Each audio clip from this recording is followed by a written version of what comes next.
Soalnya saya mau menembak mereka kan. Panggil kakaknya juga nggak ngaku-ngaku. Nah, itu bikin jengkel juga.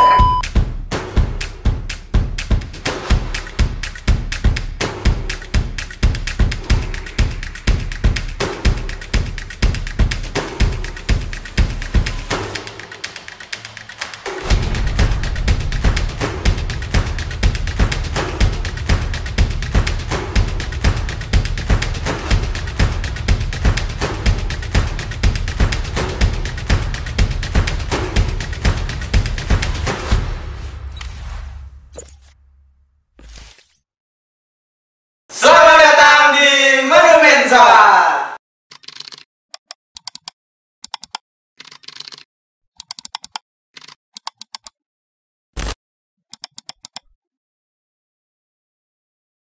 Alhamdulillah ini sudah episode yang ke Sekian.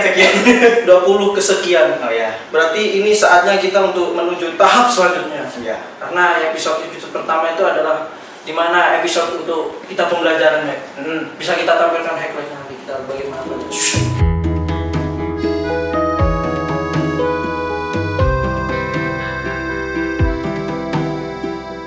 Oke Mac, kali ini kita membahas tentang Lebih dekat bersama Purna Praja. Kayaknya di episode sebelumnya sebenarnya penonton nih bosan. ya Praja terus, Iya. muncul sekali-kali lah. Purna Praja. Ya, apa yang di atas? Ya. Maka dari itu kita sudah kedatangan tamu spesial. Spesial terus. Siapa yang tidak tahu Bintang tamu ini bintang tamu kita? pasti semua kenal. Sudah tahu semua. Mau Praja, mau Purna Praja, Pasti kenal. orang luar kenal semua. Kok bisa kenal? Iya. Kenapa? Nanti yang kenal komen aja di kolom komentar. Oh ya kan dilihat. Nah, Langsung saja Mike. Oh kebalik tadi. urusannya gimana? Ya. Iya benar. Langsung saja biar Oke. perkenalan. Kita kenalkan senior kita juga. Sama kita. Mulai dari Yang perempuan dulu. ladies first. Ladies first. Saya junior sih. Senior lagi. Ada yang lebih senior lagi. Yang lebih senior. Wujud. Silakan. Saya dulu Bang. Assalamualaikum warahmatullahi wabarakatuh. Selamat siang ya. Selamat datang di channel Menu Mensa. Perkenalkan nama saya Bocit Amarina Malahayati. Pakai gelang ya? Pakai. Oh, pakai ya. Sarjana Ilmu Pemerintahan, lulusan IPDN angkatan 24 yang sekarang bertugas sebagai pengasuh praja di Wisma Kepriatas. Oh, tepuk tangan. Selanjutnya Mike. Untuk yang di sebelah saya. Assalamualaikum warahmatullahi wabarakatuh. Perkenalkan, nama saya Muhammad Aulia Din, SSDP. Saya lulusan Institut Pemerintahan Dalam Negeri tahun 2015, angkatan 22. Sekarang saya bertugas atau ditempatkan di PDN sebagai pengasuh praja. Tepuk tangan dong buat kita. Tapi kayak sebelum itu kan pasti kan kalau dari praja-praja itu kan mengenalkan asal pendaftaran juga kan. Kalau tadi belum sempat menceritakan asal pendaftarannya gimana. Saya aslinya dari Jawa Timur, lebih pasnya lagi dari kota Surabaya. Dek. Senior. Senior. Dekot, Konting. Dekot. Aduh, adik gimana? Ya kan saya tahu. Pak. Oh. Respect kalau nggak tahu. Iya. Saya tahu Pak. Kalau Pak Aulia ini sendiri dari mana Pak? Saya aslinya Sumatera Utara. Oh. Bagi penonton Sumatera Utara wajib nonton. Iyalah, ini kan sudah menyebar ke seluruh antero Indonesia. Masa nggak nonton senior sendiri? Ya, apalagi Surabaya, masa nggak nonton senior sendiri? Asik. Yes. Oke, Mac. Oke, untuk Tapi sebelum itu, Dit, apa? mungkin penonton kan bingung kok ini tiba-tiba bahas pengasuhnya apa itu kan. Jadi kan sesuai dengan sistem pembelajaran di PDN sendiri. Yes. Ada yang namakan Jarlatsu. Tritunggal terpusat. Itu dia. Ada pengajaran, pelatihan, dan pengasuhan. Pengajaran sendiri ada dosen, Ada dosen. pelatihan ada pelatih. Ya, Pengasuhan berarti ada pengasuh. Tapi sebelum Kan pasti orang luar itu bertanya-tanya, pengasuh itu kayak gimana sih? Orang luar apa yang bukan di PDN itu kan pengasuh itu apa sih? Apa sama kayak melatih apa gimana, itu pasti bingung kan. Iya, betul. Kita mentafsirkan nanti takut salah, lebih baik langsung kita tanyakan sama yang lebih ahli itu. Nah, untuk Pak Aulia, pengasuh itu apa sih Pak? Pengasuh ya? Ya. Pengasuh itu seperti yang Mike tadi sampaikan ya, di PDN itu ada unsur tenaga pendidik. Ya, salah satunya yang sudah disampaikan tadi ada dosen, ya, ada pelatih, ada pengasuh. Nah, jadi pengasuh itu adalah salah satu unsur tenaga pendidik di PDN. Ya, begitu. Secara singkatnya tenaga pendidik. Ya. Kalau di tenaga pendidik berarti mulai dari otak kita, skill kita, ataupun akhlak dan tingkah laku kita, Nurani kita, Nah. mental kita. itu dia yang penting, mental. Karena mentalnya menjadi tantangan ke depan gitu, yang harus kita tempa. Kalau mental gak ditempa akan rusak. Benar nggak? Benar. Kayak orang luar. Apa? Ada. Nah, itu ya dari burung yang kering. Editor. Itu request dari Ibu Bocut ini. Masa nggak dilaksanakan? Bisa dimasukkan. Bisa. Silakan. Nah, Oke, Bu. Selanjutnya, Mek. Bocut nih. Tugas dan fungsi sendiri dari pengasuh itu terutama di PDN sendiri. Apa Bu? Nah, tugas pengasuh itu sebenarnya dua. Yang wajib itu adalah dua, membimbing dan mengawasi. Dan konteks membimbing sendiri ini sebenarnya luas. Benar yang dibilang oleh MC berdua tadi, termasuk dari otaknya, skillnya, kemudian rohaninya, itu ada tugas pengasuh juga di situ untuk membimbing praja khususnya supaya mereka tuh siap pakai, mereka tuh siap kerja ketika nanti lulus, dia bisa bersaing dengan rekan-rekan mereka yang seangkatan, maksudnya yang dulu pernah lulus SMA bareng-bareng, itu kalian bisa lebih dipercaya, bisa lebih siap kerja daripada rekan-rekan kalian dulu SMA maupun mungkin yang dulu pernah kuliah atau bagaimana, itu bisa lebih unggul daripada mereka. Kemudian mengawasi itu lebih kepada ya kontrolin, jadi mengontrol bagaimana keseharian praja itu bisa sesuai dengan harapan para pengasuh. Nah, para pengasuh kan yang memang harapannya itu tadi, bisa kalian lebih unggul, bisa kalian juga lebih dipercaya sama pimpinan, pemerintah daerah juga puas dengan apa yang kalian kerjakan. Bisa dikatakan bahwa kalau pengasuh itu adalah pengganti orang tua selama pendidikan di sini. Ya. Karena dikatakan dari sama Bu Bocut itu mengontrol dari sikap kita. Kalau nakal langsung dijewer. Nggak ada. Oh, nggak ada. Nggak ada. Cuma Berarti kekerasan. Jewer itu kan kekerasan. Oh, benar. Meluruskan berarti ini meluruskan ya, berarti dari pengasuhan ini. Kalau kekerasan itu sudah memang tidak ada di PDN. Berarti kalau ada anak-anak yang nakal nih Pak, itu diapakan? Sesuai dengan standar kita, kalau ada praja yang melanggar, ya, biasanya ada teguran lisan. Ya, kita berikan advice, berikan nasihat. Kemudian sesuai dengan aturan sih yang diatur di pengasuhan, sesuai dengan peraturan rektor, punishment ya, untuk yang melanggar yang ringan lah.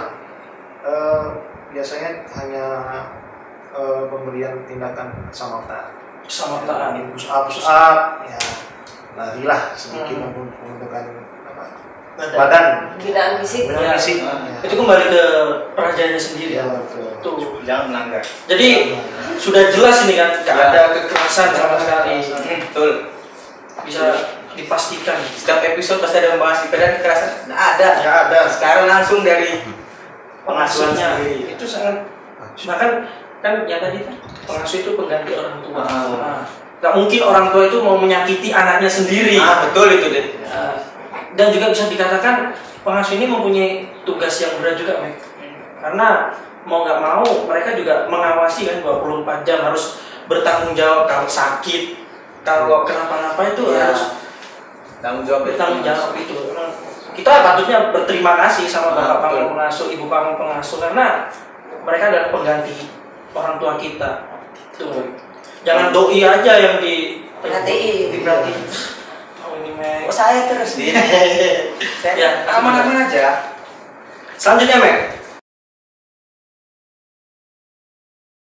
Nah ini juga Bu, ada nggak sih perbedaan antara pengasuhan putra dan putri?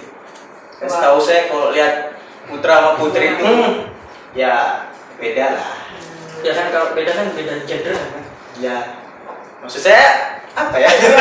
Konteksnya apa dulu ini? Nah, Biar Bedanya apa? Beda apa dulu? beda dalam hal apa? Beda sistem mungkin. Beda sistem mulai dari kayak misalnya kita laporan, Ya, jaga Serambi. jaga serambi. atau mungkin apa dari pembinaannya sendiri atau beda itu bisa diceritakan kan gimana itu Supaya peraja sendiri mungkin yang nonton paham. ya.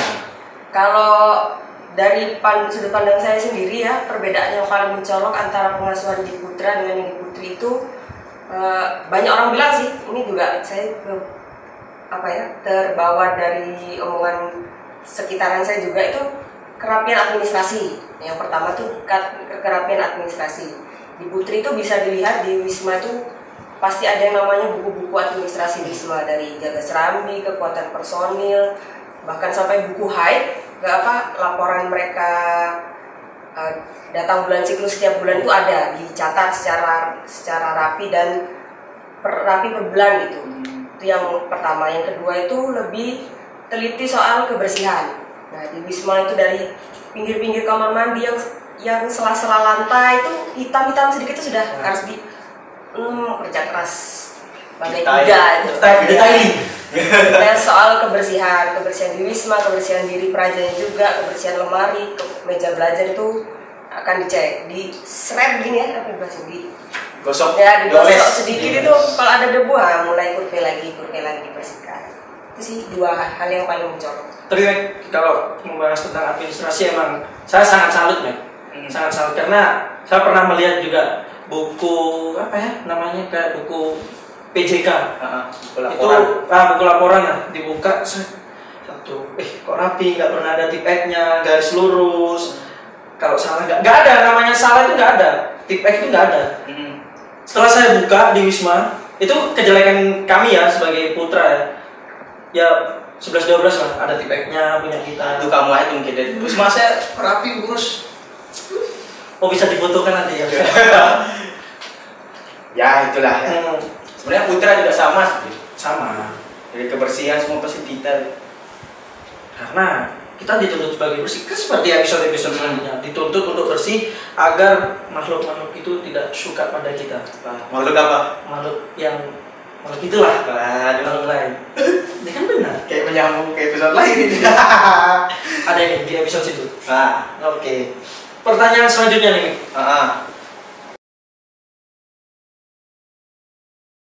Ini Pak, kan tadi di pengasuhan itu pasti kan ada tingkatan-tingkatannya gitu Pak. Itu bisa dijelaskan nggak struktur dari kepengasuhan sendiri itu bagaimana? Struktur pengasuhan ya. Ya. Oke. Pertama saya jelaskan mungkin penonton praja Ya. paham ya, yang di rumah juga tahu. Struktur di pengasuhan itu kita satu bagian, ya, ya, jadi ada kepala bagian pengasuhannya, dan kemudian di bawahnya itu karena kita ada 4 satuan, ya ada 4 satuan, ada 4 kasat sena, ya kasat sena itu membawahi satu satuan, misalnya kasat sena di Praja Utama, kemudian kasat sena di Praja, di Muda Praja. Nah, kemudian di satu satuan itu ada terbagi lagi yang namanya kasat wira. Nah, mungkin satu wira itu menaungi atau membawahi 2 atau 3 wisma, atas dan bawah. Ya.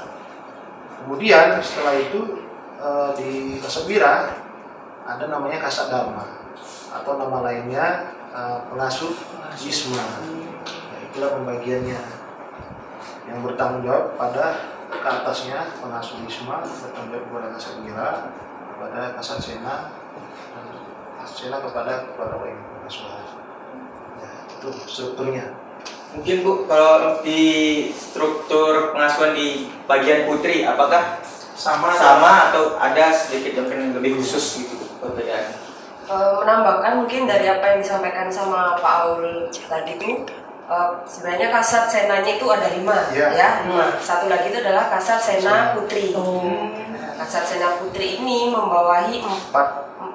Kalau sekarang sih 3, sekarang 3, biasanya 4 satuan, yaitu setiap tingkatan Muda, Madya, Nindya, dan Wasana atau Praja Utama. Tapi karena sekarang hanya ada 3 angkatan, jadinya dia Kasat Wiranya ada 3. Nah itu apa perbedaannya dengan yang Putra adalah mungkin jumlah satuan praja yang dia pegang. Nah, mungkin di Putra jumlahnya 2 atau sampai 3 wisma, tapi di Putri itu 1 wira bisa pegang sampai 6 lantai atau 3 wisma. Ya, kurang lebih 3 sampai 4 wisma begitu. Itu jumlahnya lebih banyak di satuan Putri.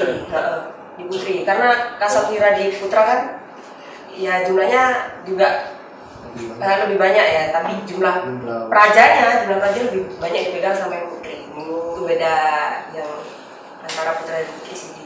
Tingkat organisasi struktur organisasi bagian pengasuhan. Tapi kok saya lihat nih struktur organisasi ini kayak mirip pembagian wilayah di pemerintahan. Nah, karena itu kan kita dididik untuk menjadi aparatur sipil negara. Makanya dari sinilah kita dibentuk, belajar gimana caranya berkoordinasi, bagaimana cara kita untuk melapor kepada pimpinan, harus ada hierarkinya, berjenjang, nggak mungkin langsung ke atasan, karena semua itu ada hierarkinya. Mungkin dalam benak seorang praja atau benak adet, ada kepikiran, wih kok enak kan jadi pengasuh nih, bisa ketemu lagi sama praja lagi, ketemu sama junior. Mungkin bernostalgia lah. Atau emang pengen dari dalam hati, saya pengen mengasuh lah, bina praja supaya lebih baik lagi. Nah kira-kira kalau mau jadi seorang pengasuh tuh bagaimana? Apakah ada buka portal pendaftaran? Ada spesifikasi tersendiri gitu ya? Untuk menjadi pengasuh pada dasarnya rekrutmennya itu dipertimbangkan dari nilai pengasuhan kita pada saat kita praja. Kalau pada saat saya rekrutmen saya, ya di situ pada saat itu ada dari kepala biro 3 pada saat saya masih tingkat 4 memberikan penyampaian bahwasanya ada rekrutmen pengasuh. Jadi kami diberikan kesempatan untuk mendaftar sesuai dengan rekomendasi dari pengasuh di semua masing-masing. Kemudian setelah lulus kami langsung dimagangkan di sini dengan persyaratan yang tadi. Setelah lulus kami dengan persyaratan nilai pengasuhannya tadi baik pada saat dia praja. Kemudian diberikan diklat. Sebuah pelatihan itu. Pendidikan dan pelatihan. Jadi nggak semuanya juga bisa jadi pengasuh. Pertama tahapannya tadi harus memiliki nilai pengasuhannya tersendiri. Ini yang pada saat zaman saya untuk mengasuh. Kemudian diklatkan beberapa diklat, kemudian di SK-kan ditempatkan sebagai pengasuh praja. Bisa diceritakan sedikit ya Pak, itu pelatihannya itu seperti apa? Mungkin kan kayak pelatihan kepemimpinan atau pelatihan apa, itu bisa diceritakan ya? Untuk pelatihannya, atau pendidikan pelatihannya itu yang pertama pelatihan peningkatan kemampuan. Nah, di situ fokusnya bagaimana kita sebagai seorang pembina yang melatih, kemudian ya pengasuh, akhirnya jadi sebagai pengasuh, bagaimana memberikan pola pembinaan, bagaimana memberikan tauladan pada yang akan diasuh. Kemudian ada namanya diklat Sus Danton dan Ki. Ya, Sus Danton dan Ki. Itu bagaimana itu Pak? Kita pengasuh, pengasuh Wisma nantinya diterapkan di Wisma itu sebagai Danton. Ya, kemudian Danki. Tahu Danton nggak? Tahu. Apa namanya? Yang komandan peleton. Ya. Dia sudah kayak jadi TK saya. Itu pelatihannya atau diklat diklatnya di Pusenip, ya Pusenip Infanteri di Angkatan Darat di Cimahi. Jadi pada dasarnya intinya bagaimana memimpin satu pasukan, satu peleton, satu kompi, mungkin seterusnya. Jadi di situ ada yang memimpin, ada yang dipimpin. Setelah diklat itu ada namanya diklat latihan investigasi. Ya, jadi mata pelatihan yang kecil dari sebagai penyelidikan. Ya, seperti kita sebagai pengasuh ada menemui satu objek masalah. Ya, di situ bagaimana kita mencari tahu ya kebenarannya, penyebabnya, dan disitulah pelatihan kami, latihan investigasi. Sehingga ya pengasuh tadi seperti yang kamu sampaikan tadi bisa memberikan keputusan ya, sebagai orang tua, sebagai teman, yang menempatkan posisi sebagai pembina, sebagai pengasuh, pendidik dan lain.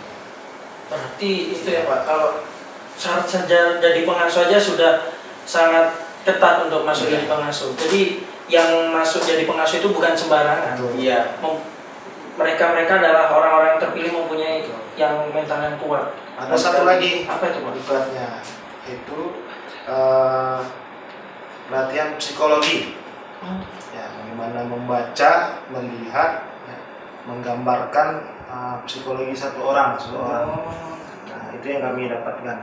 Jadi nggak serta merta kita lihat, oh ini praja ini salah nih. Ya satu sisi gitu. Kita lihat dari sisi yang lainnya apa penyebabnya. Jadi kita harus sehat juga dalam memberikan pembinaan, siap sebagai psikologis, sebagai seorang pengasuh. Ya, itu kan sangat sulit ya Pak. Kan Bapak kan sebagai pengasuh nih terdiri satu lantainya saja hampir 40. Sangat sulit ya Pak untuk memahami karakter seseorang ya, satu persatu itu. Tapi melalui diklat ini, itu bisa cukup lah. Cukup. Ya. 40 orang, tahu kayak gimana sifat-sifat dari anak didiknya sendiri. Gimana Dit? Ini pengasuhanmu gimana?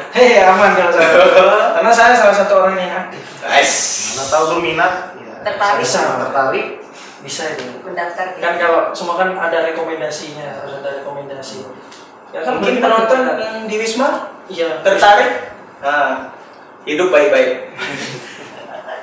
Kalau dari Bu Bocut sendiri nih, bagaimana? Kan pastinya berbeda angkatan kan? Gimana itu untuk seleksinya? Seleksi menjadi pengasuh? Iya. Kalau di angkatan Ibu sendiri itu sebenarnya agak random ya. Dia ada Permendagri terbaru yang menentukan penempatan angkatan 23 dan 24 yang mengharuskan Purna Praja angkatan 23 dan 24 itu disebar ke seluruh Nusantara. Jadi tidak kembali ke provinsi asalnya. Nah, sebagian dari satu angkatan itu ada yang ditempatkan di Kemendagri ataupun di kementerian lain. Nah, itu 40 diantaranya yang pas angkatan Ibu itu masuk ke IPDN ini sebagai pengasuh. Dari 40 orang itu diantaranya 20 orang putra, 20 orang putri akhirnya masuk menjadi pengasuh, dan sekarang ada yang beberapa ditempatkan di kampus regional dan juga di kampus PDN Jatinangor. Kalau untuk tahapan pelatihannya sama sih, diklatnya sama. Tempatnya juga sama ya Bu? Sama. Jadi selain menyiapkan diri dari nilai pengasuhan, mental dan segalanya tuh, yang penting juga adalah selalu update info atau kebijakan-kebijakan terbaru mungkin dari Mendagrinya sendiri gimana Dit? Tergantung regulasi ke depannya. Nah, ini Dit, kita punya sesuatu. Mungkin bisa mengingat masa lalu Bapak dan Ibu ini saat menjadi seorang praja sebelum menjadi seorang pengasuh. Bisa dilihat ini di belakangnya. Ada foto dari Ibu Bocut sepertinya. Ini bisa dikomentari dulu Bu. Ini sedang apa dan ini itu Ibu sebagai apa untuk memakai ini acara di kampus Cilanda ada kegiatan kumpul dengan satu kelas. Kebetulan lagi ada acara syukuran, terus dia gitu ibu lagi ngobrol, terus ada paparazzi gitu. Ya nggak sengaja ke foto. Nah ini juga Bu, ini apa yang dipakai warna hitam dan kuning ini? Ini kayak yang dipakai sama adik juga ya. Kurang lebih sama. Tapi itu pada saat itu ibu menjabat sebagai wakil ketua DPP. DPP itu Dewan Perwakilan Praja atau sekarang namanya Demuspra. Demuspra. Sama kayak ini di episode 2. Episode 2. Ada itu langsung sama ketua DPP 28. Itu bisa penasaran bisa nonton Mas. Iya. Berarti ibu dulu sangat aktif di kampus Cilanda ya Bu? Bisa dibilang begitu. Makanya kan nilai pengasuhan tinggi. Oh benar sekali. Gak salah. Next ini ada Ini sudah jadi pengasuh ya. Ini kapan ini Bu? Ini waktu diminta foto. Saya nggak diminta foto, nggak foto deh. Foto siapa ini? Diminta foto buat profil pengasuh. Diminta buat dari Biro 3 dan minta profil pengasuh, jadi foto aja. Depan Wisma Ibu.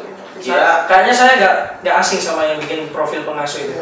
Paling kalau nggak salah itu Abdul Salam gitu ya. Pasti Abdul Salam. Akhirnya ada nama Abdul Salam muncul dalam podcast ini. Ini nanti fotonya. Orangnya. Paling terkenal di PDN. Yes, siapa yang kenal Abdul Salam? Next ini ada suatu. Ini dari Pak Aulia. Pak Aulia. Ya, Ini kapan ini Pak? ini. Tampan dan pemberani. Masih kabar ya? Ya. Jadi ini saya foto-foto aja ya. Dulu kan biasa Praja kan gaya foto ya kan. Iya. Identik sama Praja gini, tangan di saku. Satu. Jadi seperti itu sesi foto aja sih untuk koleksi aja.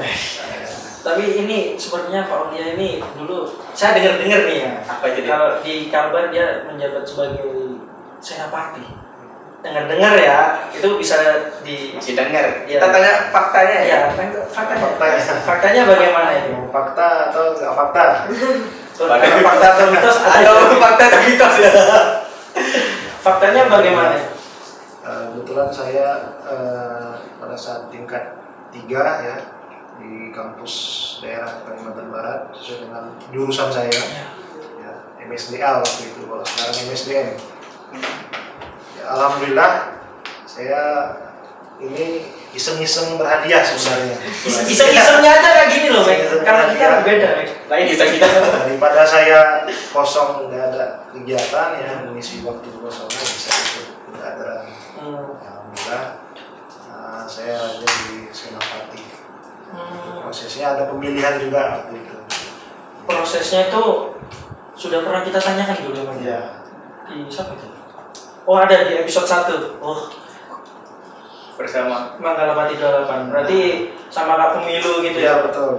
Jadi seperti kita mempelajari pemerintahan daerah, proses untuk mencapai atau memiliki satu pemimpin pemimpin daerah itu memang namanya ada pemilihan umum atau pemilih kada.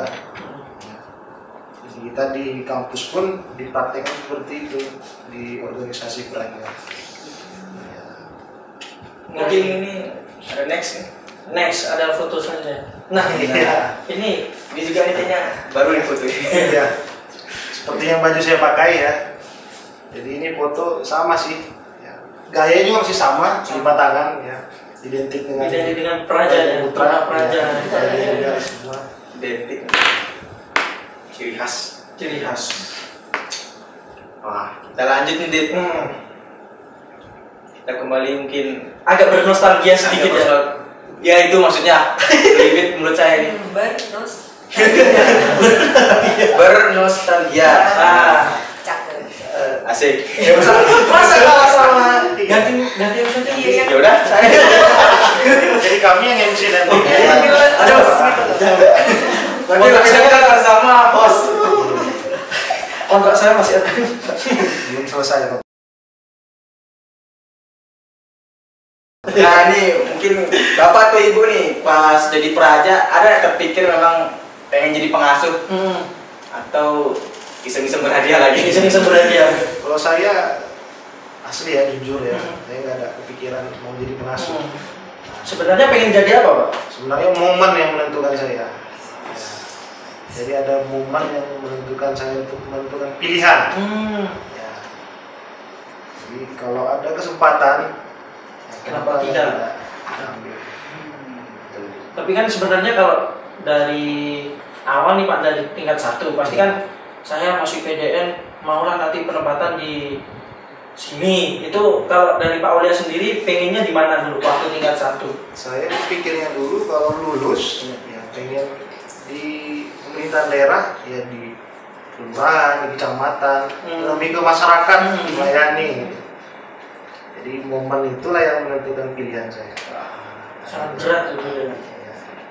Kalau Bu Bocet sendiri, apakah memang terpikir dari dulu menjadi pengasuh atau bisa berada juga? Mau jawaban jujur atau jawaban menyenangkan? Keduanya. Jujur udah menyenangkan. Yang jujur dulu. Yang jujur dulu. Yang jujurnya ini udah menyenangkan ini. Biasanya jujur nggak menyenangkan. Kalau jujur dari ibu sendiri tuh nggak pernah sama sekali kepikiran buat jadi pengasuh. Karena secara fakta itu pun selain ibu itu lebih banyak lagi teman-teman ibu yang nilai pengasuhnya lebih tinggi. Lebih cocok lah kalau Iya, jadi pengasuh. kalau lebih cara dia turun ke lapangan, cara dia mengontrol pasukan gitu ya, lebih banyak teman-teman ibu yang lebih bisa gitu. Kalau jujur nggak ada kepikiran. Tapi kalau jawaban menyenangkannya, apakah ini tidak perlu diungkap? Menyinggung jawaban teman-teman angkatan yang nonton. Ya disyukuri aja lah. Ternyata menyenangkan menyebut. Karena semua itu harus bersyukur. Iya, Bersyukur. aja. Kok bisa bersyukur pasti senang. Yes. Masuk IPDN pun bersyukur. Karena kita masuk sudah, nanti lulus sudah ada pekerjaan. Betul. Alhamdulillah itu. Alhamdulillah. Nah, ini pertama kali tempatkan jadi pengasuh di PDN nih. Apa yang Bapak rasakan dan Ibu rasakan pertama kali? Pertama kali ya, saya rasakan jadi pengasuh. Pertama saya nggak menyangka gitu. Maksudnya langkah saya ini jadi pengasuh. Ya, seperti saya sampaikan tadi, saya taunya maunya itu pengennya mengabdi di daerah. Ya.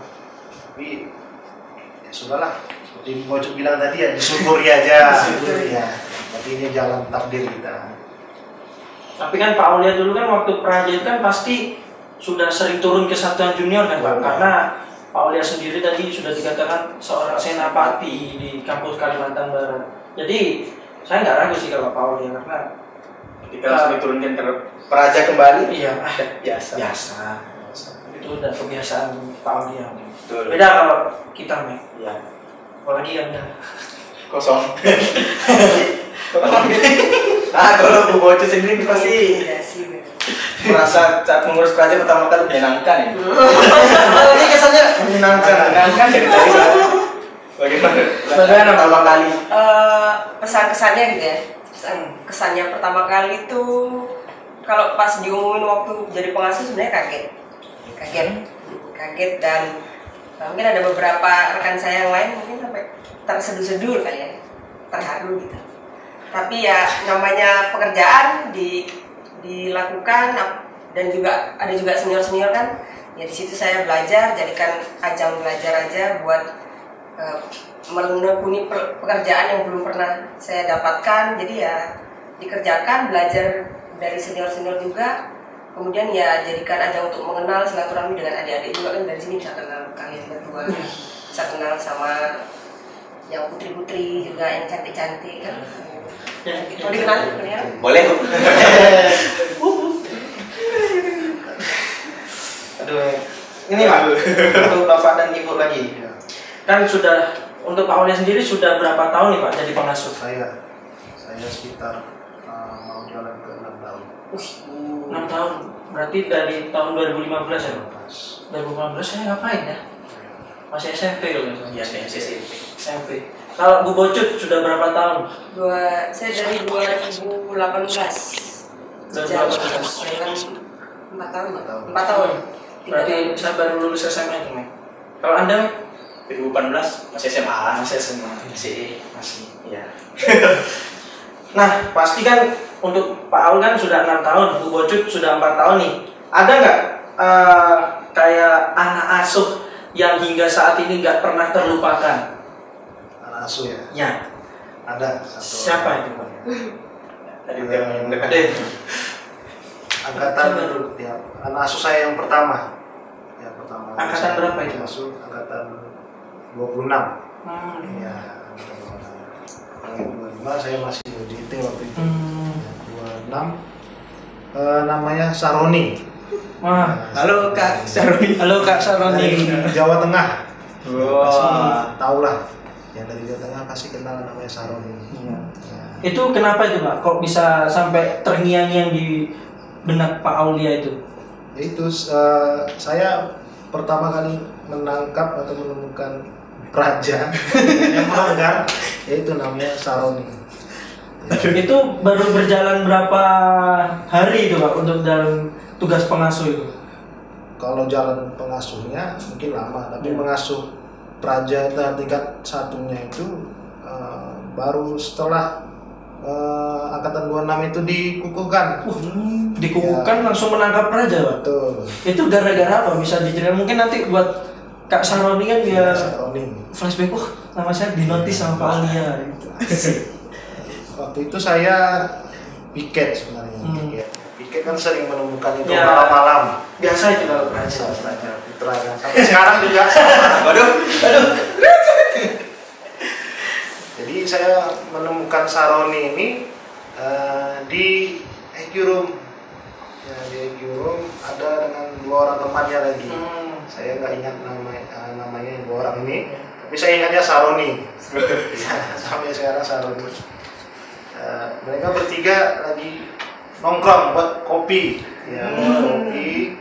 Kemudian yang melanggar lah. Melanggar praja. Ya, di situ saya tangkap. Mereka lagi santai, lagi berbicara gitu, lagi bincang malam. Iya, dengan pihaknya. Halo, cita-cita Nabi biasanya. Jadi saya tangkap, saya langsung bilang, angkat tangan. Iya, mereka langsung angkat tangan.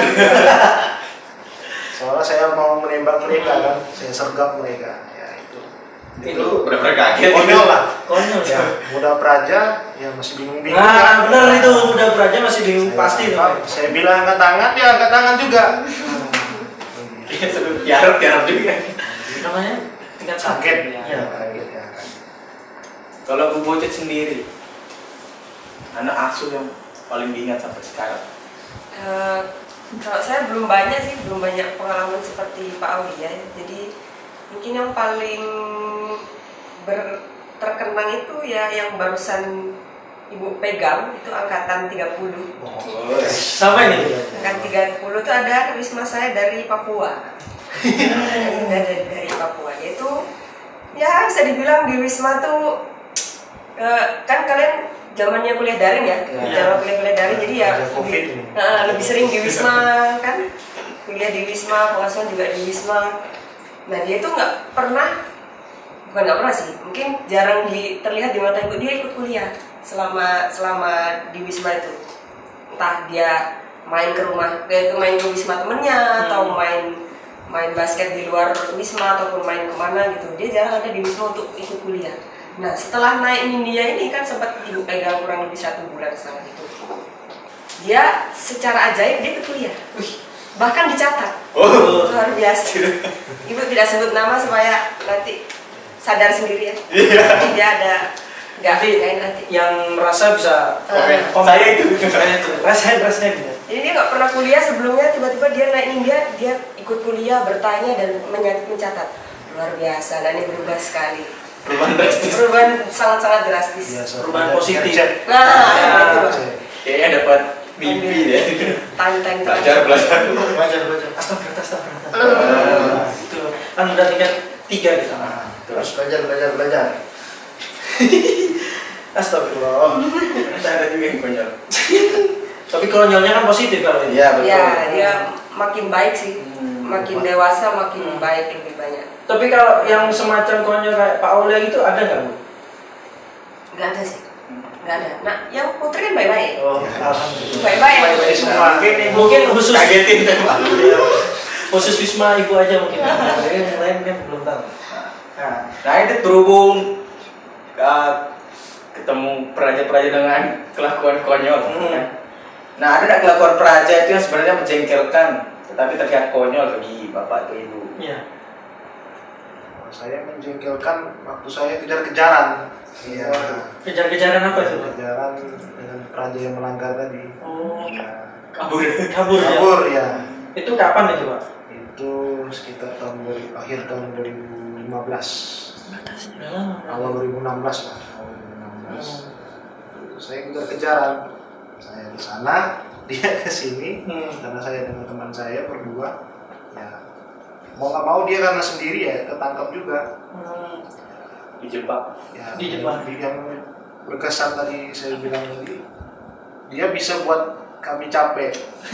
Ya, tapi tetap juga dia zong. Ditangkap juga. Iya. Tapi nggak bisa dipungkiri juga kan Pak, kalau di angkatan Bapak pasti kan ada semacam kayak gitu kan Pak. Di setiap angkatan itu pasti ada kan kayak gitu. Ya, namanya juga kenakalan remaja. Kenakalan remaja tapi masih dalam batas wajarnya peraja. Kalau Bu Bocut sendiri gimana? Putri. Putri nih. Yang menjengkelkan tapi konyol. Terlihat konyol bagi ibu. Sejauh ini menjengkelkan aja kan yang konyol. Kalau menjengkelkan ya menjengkelkan banget. Sampai mungkin nanti buat teman-teman ini jangan buat jengkel ibu pengasuh karena kan sudah capek kan, sudah membantu sebagai mengganti orang tua masa dibuat jengkel ya. Orang tua sendiri dibuat jengkel. Nah itu. Biar nanti teman-teman menonton. Manis mulutnya. Aduh. Itu apa? Kalau yang menjengkelkan itu rata-rata mereka ibu suruh untuk berkata jujur, menyampaikan jujur tapi nggak bilang-bilang juga gitu. Nggak disampaikan.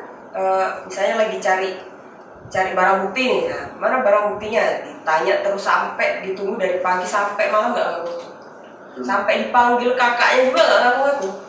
Nah itu bikin jengkel juga. Akhirnya barang buktinya ketemu dibuka, oh ternyata di dalam situ ada juga bahasa-bahasa yang kotor dan menyakitkan. Nah itu lebih jengkel, makanya jengkel banget jadi bukan konyol lagi. Ujungnya ketahuan jujur juga. Iya. Karena itu pentingnya jujur. Iya. Pentingnya jujur biar tidak korupsi. Betul. Benar kan? Saya tahu Pak jawabannya Pak waktu ditanya Bu Bocut itu. Siap salah. Jawaban menjengkelkan. Itu pasti siap salah, pasti ya. Namanya peraja itu pasti gitu. Benar kan, Mek? Iya. Pelakunya ini. Bukan kan beda Bu. Putri. Oh, beda. Oh iya. Kalau Anda beda kasus mungkin. Enggak, saya enggak ada baik. Bisa dicek nanti di daftar kenakalan. Oke, kita lanjut deh. Ya, baik. Aduh. Ini agak flashback juga ini. Mungkin mengingat-ingat memori Pak Aulia dan Bu Bocut. Pernah nggak semasa peraja Pak Aulia ini melakukan pelanggaran yang diingat sampai sekarang? Pelanggarannya. Ya itu tidak bisa dipisahkan dengan pelanggaran. Meskipun sekecil apapun pasti peraja itu pernah ngelakuin ini. Sebagaimana peraja kebanyakan, ya tetap ya saya juga pernah melanggar. Merembes. Nah, mungkin kalau yang di luar belum tahu merembes, ini ada nanti deskripsinya merembes. Seret. Nah, prosesnya panjang itu. Definisi merembes itu panjang. Iya. Itu tingkat berapa, Pak? Udah peraja, Nadia peraja. India peraja. Tiap tingkatan pernah kayaknya Bang ya? Ya? Tiap. Enggak lah. Kalau Nindya Wasana udah beda. Apalagi Nindya kan, Pak. Nindya kan senapati kan harus memberikan contoh yang baik. Betul. Kalau boleh tahu nih Pak, kan merembesnya apa ini Pak? Yang dibungkus-bungkus. Apa itu kayak Yang dibungkus ada karetnya. Kayak tahu. Di sini itu yang terkenal ada dua, Pak. Bungkus kuning sama bungkus coklat. Peraja sekarang bungkus kuning kan? Nah, kalau dulu bungkus nggak ada warnanya. nanti bisa ditampilkan. Itu seperti ini. Kayaknya nih yang nonton nih, mau tahu ini. Yang kuning itu masih juara di Praja sekarang. Iya, masih enak. Saya menjadi favorit. Itu Pak Aulia ketangkapnya itu pada saat malam hari atau gimana? Bisa diceritakan nggak Pak? Kalau saya nggak pernah ketangkap. Oh, iya. Maksudnya itu gimana yang merembes itu? Yang lucunya, saya kan merembes dengan teman saya. Orang banyak ya Pak? Banyak aneh, banyak aneh. Tapi saya nggak kena, teman saya yang kena. Oh, Malas gitu deh. itu namanya pintar-pintar. Iya. Penting pintar-pintar. Jadi teman saya dulu itu baik. Udah, kamu nggak usah ada daftar nama yang melanggar, kami aja. Jadi pahlawan. Cerita masa lalu ya Pak? Teringat Melanggar. Kenakalan remaja. Masih dalam tahap wajar lah. Kalau Bu Pocut bagaimana? Kalau ibu sendiri tuh sebelumnya melanggarnya tuh nggak jaga serambi. Nggak jaga Nggak serambi. jaga serambi. Tapi kalau laki-laki biasanya skip jaga serambi karena ribut. Banyak ributnya ya. Banyak ributnya. Gimana jaganya? tapi kan tetap pasti ada yang berjaga. Ada yang berjaga. Kalau nggak ada berjaga nanti Ada ada orang ribut, luar. Ribut nggak jaga serambi itu yang menjadi polemik sama orang-orang Wisma itu. Kan kalau di Wisma kami kan banyak yang kan maklum lah Wisma prestasi. Wisma saya sungguh atas. Enggak ada banyak. Kasih nanti. Biasanya menang ada lomba ML itu, Mobile Legends. Skip jaga serambi. Saya pusing kapan saja jaga serambi kok cepet sekali ini. Kalau Bu Bocut bagaimana? Ibu itu pernah nggak jaga serambi waktu ibu nindia di kampus Silanda? Itu pas jam rawan, jam 1 jam 2 ibu jaga serambi itu. Jam berapa? 1 jam 2. Ngantuk dan dicek. Perwira jaganya waktu itu angkatan 19, ya pengasuh ibu dulu angkatan 19. Nah itu keliling kesatriaan di Cilanda, diteriakin jaga serambi, nah nggak ada, kan ya. Ya di kamar nggak jaga serambi. Kemudian waktu jam laporan kepada perwira jaganya, beliau menyampaikan, mana kamu tadi? Bapak panggil nggak datang nggak nyaut. Ya, diam ibu di situ kan, ibu karena nggak bisa lagi beralasan. Bersalah. Karena sudah bersalah. Masih diam. Akhirnya kena basah, siram ember biar bangun gitu. Itu kalau dulu ya, beda kalau sekarang. Sekarang kan nggak ada bahasa-bahasa. Dulu. Tadi seperti yang disampaikan Pak Aulia tadi, teguran lisan, mungkin humanis. Berhubung dari tadi bahas kenangan melanggar. Iya. Kayaknya kita perlu tahu nih, praja yang baik itu seperti apa? Menurut versi Bapak Ibu pengasuh itu bagaimana praja yang baik?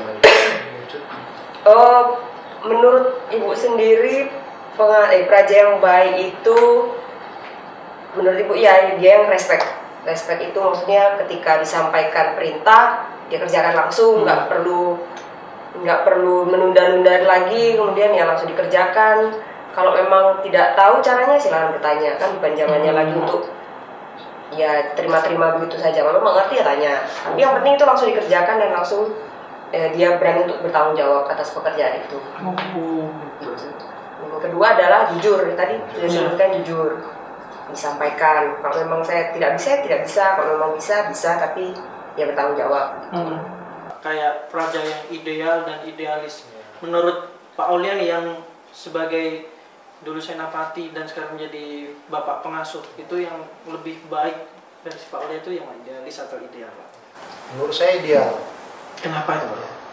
Ideal kita tidak kaku dengan kondisi apapun. Benar-benar. Ya. Kalau idealis dia terkekang dengan aturan. Bukan aturan, maksudnya sosok dia sebagai seorang idealis itu ya nggak bisa Kaku gitu. luas dengan temannya. Ya seperti kamu bilang tadi, jaga wibawa ya atau gimana lah. Tapi kalau dia ideal kan udah pasti dia taat aturan. Tapi dia nggak kaku, bisa bergaul, bisa Fleksibel gitu ya, Pak. fleksibel, bisa berbincang-bincang, bisa ngobrol, bisa ya bercanda.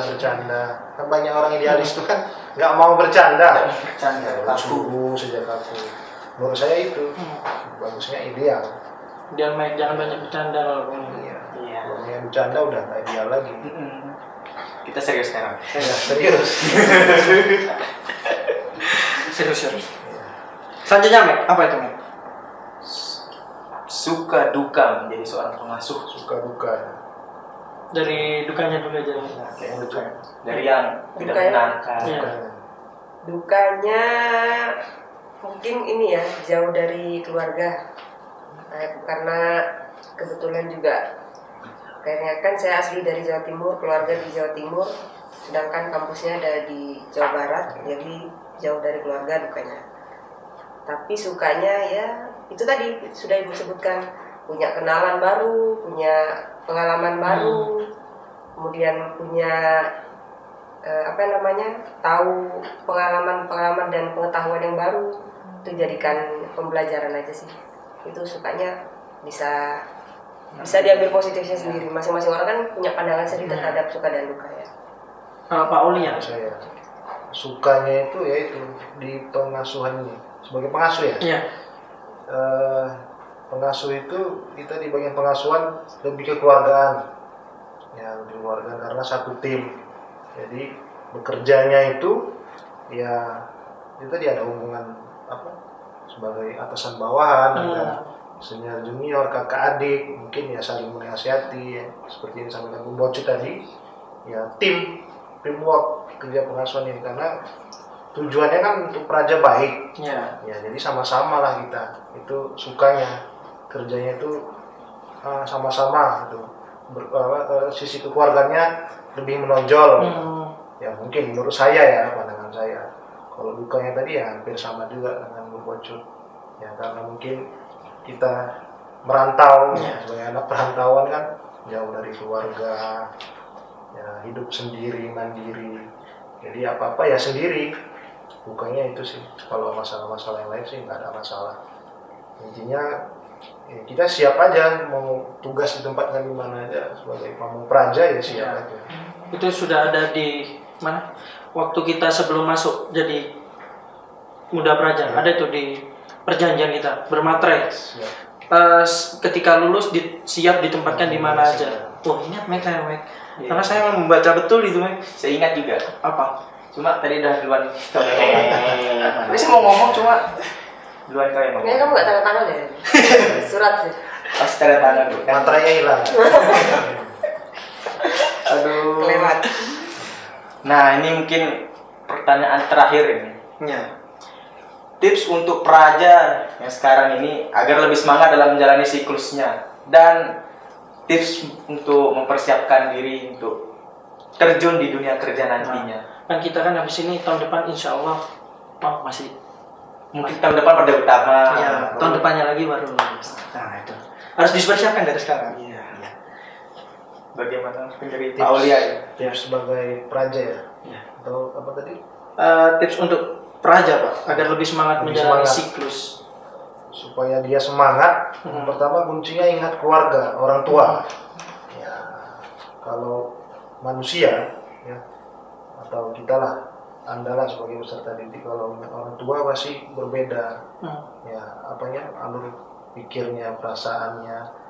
Ya, kalau semua udah kita ingat orang tua, ya pasti di sini pasti semangat, lebih semangat. Nah itu kuncinya sih orang tua sih, ingat orang tua, kemudian ibadah. Ya. Ini Pak, kalau untuk persiapan masuk di dunia kerja. Dunia kerja. Ya. Kan Pak Aulia lebih berpengalaman nih Pak. Kalau saya untuk sampaikan kepada yang nanti calon-calon pamung praja muda, intinya jangan memilih-milih kerja. Apa yang diperintahkan, diarahkan oleh pimpinan, ya, kerjakan aja. Tahu atau nggak tahu kita mengerjakan kerjaan itu urusan belakangan. Yang penting tetap profesional. Siap untuk melaksanakan itu. Ya masalah kita ngerti nggak ngertinya, kita katakan siap, kemudian balik kanan, baru kita jabarkan pikiran. Intinya jangan milih-milih kerja lah. Ya. Itu kelebihan seorang purna praja ya Pak. Ketika diperintahkan siap kerjakan. Betul. Kalau nggak bisa kita tanyakan pada rekan-rekan kita. Banyak cara. Kalau dari Bu Bocut nih, apa Bu tips untuk praja? Khususnya mungkin untuk praja putri nih yang biar lebih semangat. Yang ngeluh ya. Iya, biasanya putri kan banyak Biar semangat kuliah juga kayak yang disebut ibu dari Papua. Kalau dari ibu sendiri sih mungkin kalian mintanya motivasi gitu ya? Iya. Cari motivasi ya. Kalau untuk praja putri sendiri sebenarnya dia masing-masing orang sudah punya motivasi sendiri-sendiri. Paham kan saya? Motivasi ya. Iya. Motivasi itu Anda cari sendiri. Mungkin ada motivator gitu.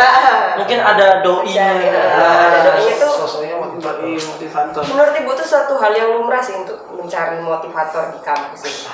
Cuma kalau secara keseharian apa tips-tips buat anak-anak ibu semua yang masih praja angkatan 29 sampai 32 ini lakukan hobimu, kejar cita-citamu, dan terakhir adalah doa kepada Tuhan.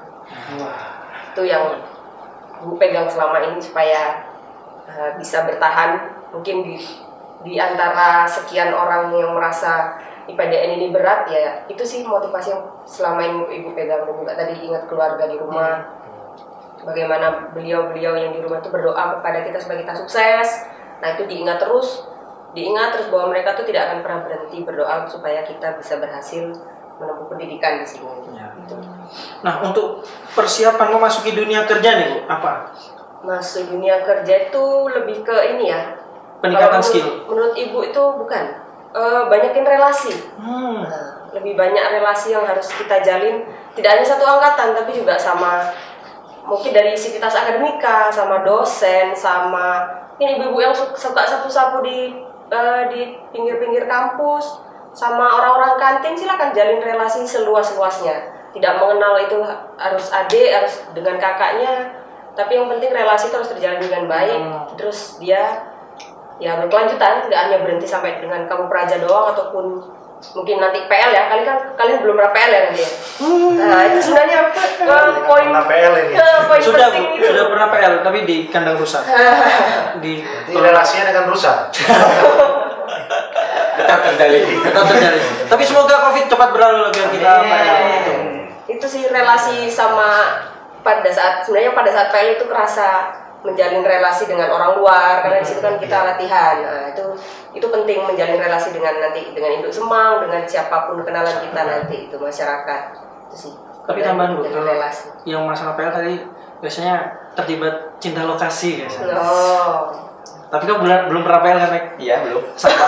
Jadi aku mendengarkan ceritanya dari kakak-kakak saya di 28, 29. Kalau PL itu timbul cinta lokasi. Cinlok. Cari motivator. Tapi saya belum Pak. Lokasi ini ada nggak cinlok? Nah, ada. Belum ada. Podcast ini juga belum ada. Oh, belum ada. Mungkin Pak ada yang lain. Mungkin Mac ada. Aduh, jangan saya Dit. Tanya pada diri sendiri saja. Enggak ada. Makanya tadi kan suruh cari motivator gitu kan, kata Bu Bocut ya. Ya jadikan saya motivator Praja Putri. Biasanya yang senior-senior tuh cari yang adik-adik ya. Wow. Cari yang lebih muda gitu ya. Aduh. Jangan salah. Kita yang putra juga kadang cari senior. Oh. Mungkin ada pengalaman. Dibuka sama dia. Aduh. Jangan dibuka, nanti itu rahasia kita, Pak. Rahasia Praja Putra. Ya. Praja Putri kan belum tahu. Nah, Aduh. Bahaya nih, kita terpuding. Semua buka kartu di sini. Oke, Dit. Tiba di akhir segmen. Seperti tradisi dari MM Podcast. Nah, kita itu punya sebuah tradisi kalau saya menyampaikan itu, Pak Bu. Karena kita harus menyampaikan sebuah pesan yang bermakna kepada para penonton biar penonton ini juga merasa termotivasi dengan tontonan ini. Mungkin dari Pak Aulia dahulu. Apa? Ya.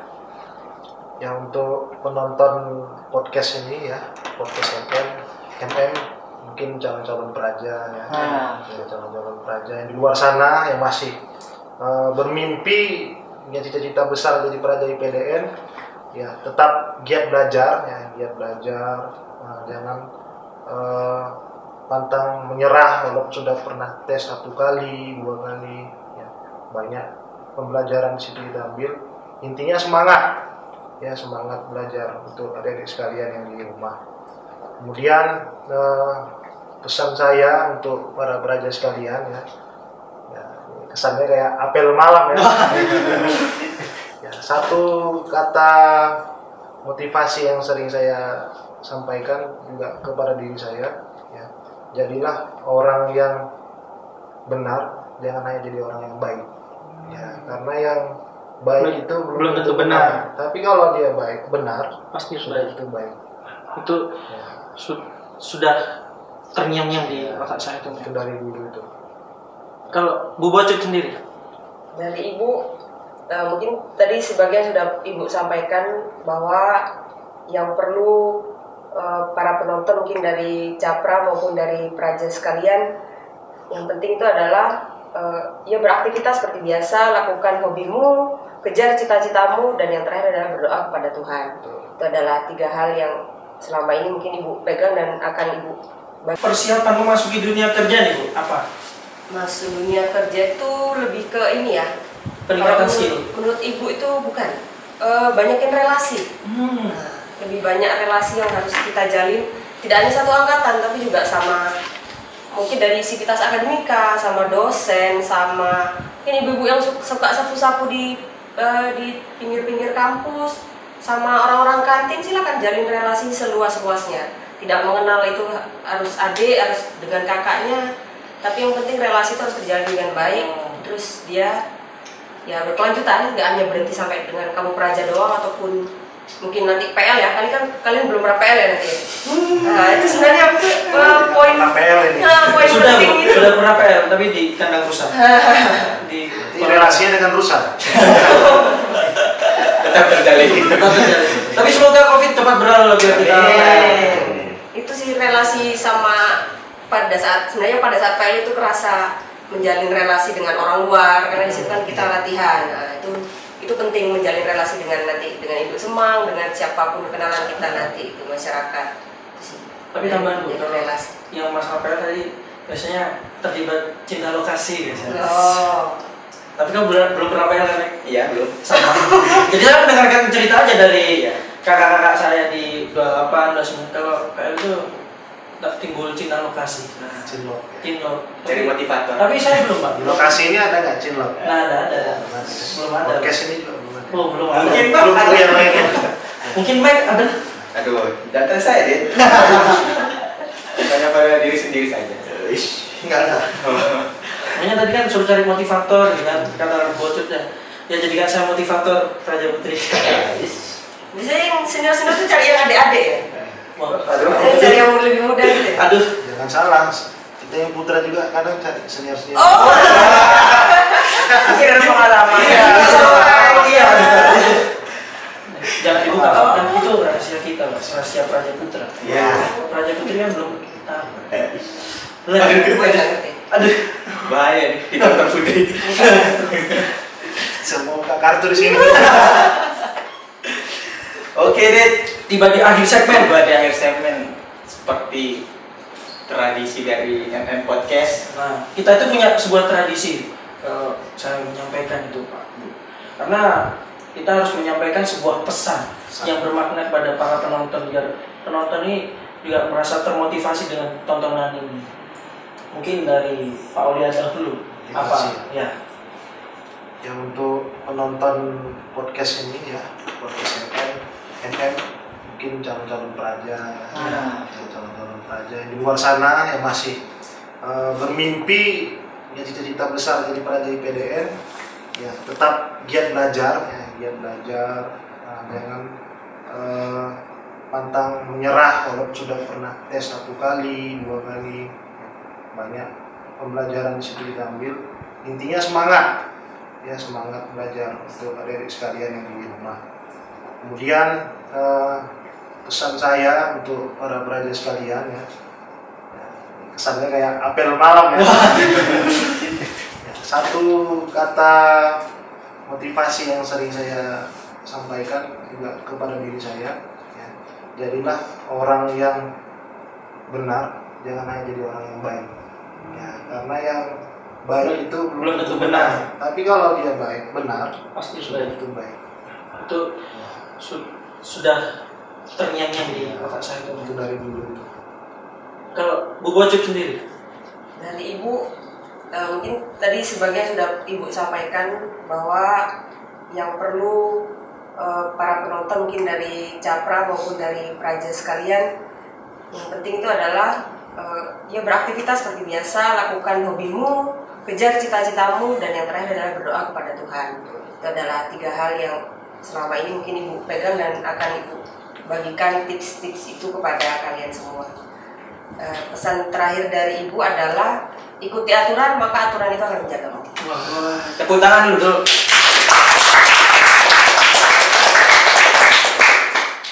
Sudah paham kan? Paham. Langsung diresapi. Karena ini panggung pengasuh. Iya, betul. Terima kasih untuk Pak Aulia sudah hadir dan Bu Bocut sudah menyempatkan waktunya. Bisa jadi bintang tamu di podcast kali ini. Karena kan Bapak Ibu panggung pengasuh kan sangat sibuk ke Wisma untuk memperhatikan anak-anaknya juga. Iya, betul. Kita sudah rela menyempatkan waktu untuk menghadiri undangan kita. Sekali lagi, terima kasih. Bapak Ibu. Terima kasih. Ya. Terima kasih juga kami sudah diundang ke sini. Iya. Ini sebuah kreativitas anak-anak ini. Tapi jangan lupa buat para penonton, jangan lupa apa, Pak? Jangan lupa subscribe, komen, bunyikan lonceng. Like-nya belum? Ya, sekarang like juga. Like terus komen siapa bintang tamu yang akan diundang selanjutnya. Tapi ini bukan Praja lagi. Kita sudah meranah ke Purna Praja. Bisa di komen siapa Purna Praja idola kalian. Mungkin ada lah. Ya. Kayak penyanyi kan sudah ada. Iya, kayak tahu. Atau mungkin praja-praja yang nonton dalam hati ingin jadi seorang pengasuh atau pengen belajar lagi gimana cara jadi pengasuh. Bertanya lebih detail bisa mencari senior kita. Bisa ada kontaknya nanti. Itu nomornya Pak Aulia berapa?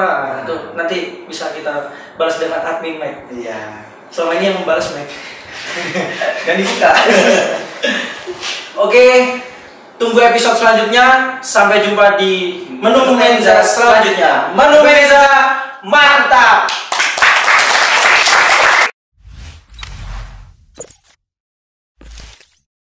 I'm so high.